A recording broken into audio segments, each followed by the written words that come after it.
Graça e paz perfeita vos seja multiplicada. Livro de Juízes, capítulo 6, e o versículo 15. E ele lhe disse: Ai, Senhor meu, como que livrarei a Israel? Eis que o meu milheiro é o mais pobre em Manassés, e eu o menor na casa de meu pai. Aqui vemos alguém sendo escolhido por Deus, mas entende-se que não tem condições. Antes de entrarmos aqui na meditação diária, eu quero pedir a você, fique até o final e ore comigo. O nosso objetivo é leitura da palavra, entendimento da palavra e oração todos os dias.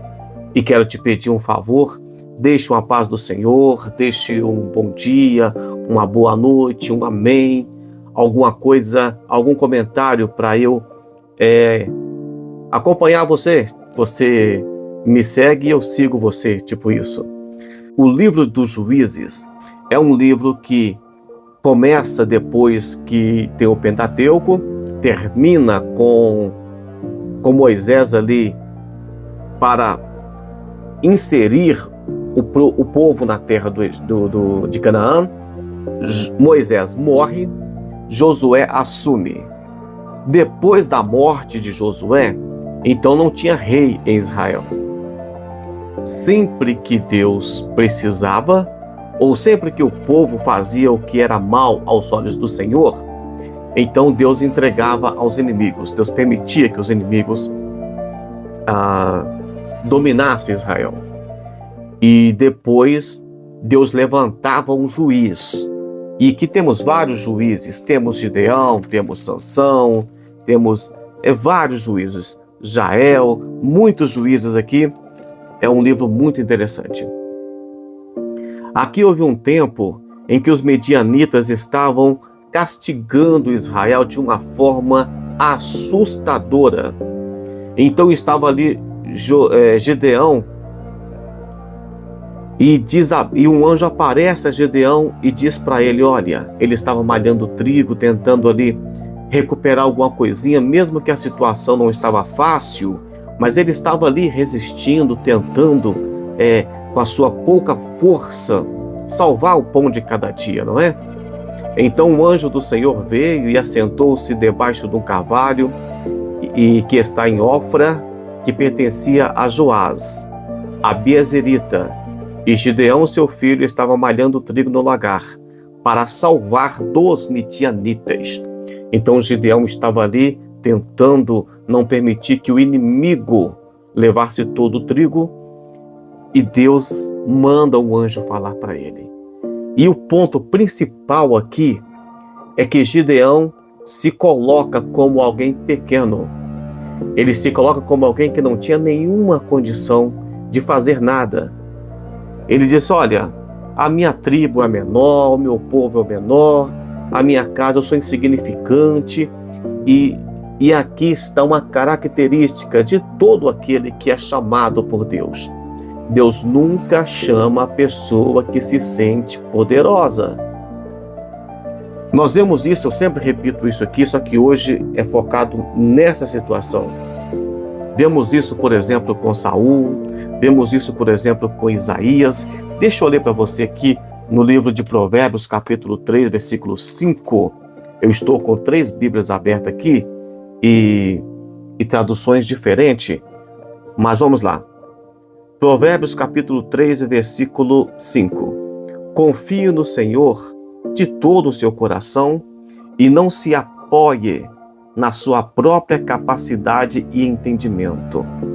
Lembre-se de colocar Deus em primeiro lugar em todos os seus caminhos, e Ele guiará os seus passos, e você andará pelo caminho certo. Em outras partes diz que não se estribe do teu próprio entendimento, ou seja, você precisa de confiar em Deus, e não naquilo que você sabe, e não naquilo que você é. Aquela passagem bíblica muito conhecida, que serve também, muito mal interpretada, que maldito o homem que confia no homem, e faz da carne o seu braço forte. Aquele texto ali está dizendo que nós somos malditos se confiar em nós mesmos e deixar de confiar em Deus. Então aqui nós vemos essa passagem interessante, dizendo: não confie no seu próprio entendimento. Eu falei esses dias para trás aqui que Paulo tinha prazer nas perseguições, nas injúrias, nas lutas, nas tribulações. E quando ele dizia quando ele pensava que estava fraco, então ele estava forte, né? E o próprio Deus disse para ele: porque a graça te basta, porque o poder de Deus, ele está conosco, ele aperfeiçoa na nossa fraqueza. E para finalizar, eu quero ler aqui alguns versículos que se encontram em Mateus capítulo 5 e o versículo 3 em diante. Bem-aventurados os pobres de espíritos, porque deles é o reino dos céus.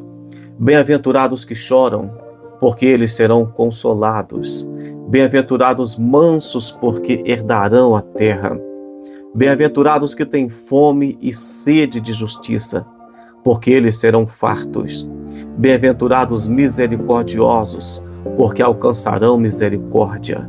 Bem-aventurados limpos de coração, porque eles verão a Deus.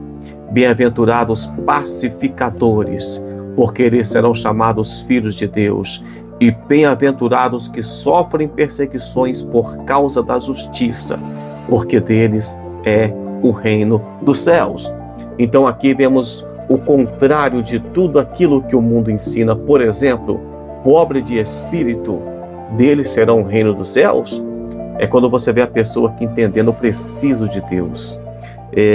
Eu sou pequeno, eu sou fraco, o meu entendimento não é o suficiente.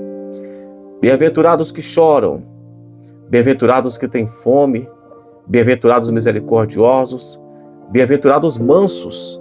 Sabe quem vai herdar a terra? É os mansos. Olha que interessante. Porque nessa batalha não temos que pelejar, o Senhor pelejará por nós. Eu quero finalizar dizendo que se você se sente fraco, se sente pequeno, se sente um ninguém, se talvez você olha na sua igreja e sente que você é a menor pessoa que está ali, eu quero dizer: não te preocupes, não se sinta pequeno, não se deprecie. Deus ama você. Ele confiou tanto em você que ele não apenas morreu, mas ressuscitou por você. Então confie, acredite, o sacrifício de Jesus Cristo é para te fazer mais do que vencedor. Vamos orar? Senhor Deus, eu quero pedir ao Senhor, Pai, para que o Senhor venha nos dar graça, que nós nunca venhamos, Pai, nos sentir grande diante do Senhor, que nós nunca venhamos, Pai, desprezar os teus conselhos, desprezar, meu Pai, a palavra do Senhor, desprezar a proteção do Senhor. Pai, se o Senhor quiser, Pai, nos exaltar, que o Senhor nos exalte, mas que nós venhamos sempre ter um coração puro, um coração aberto, que nós venhamos, meu Pai, como a oração de Davi: não retires de nós o teu Espírito Santo e não nos lance fora da tua presença. Obrigado, Pai, porque o Senhor nos comprou no mercado de escravo. O Senhor nos deu o direito de ser chamados de filhos, de amigos do Senhor. Muito obrigado. Deus abençoe você. Até amanhã com mais um devocional, se o Senhor assim o permitir.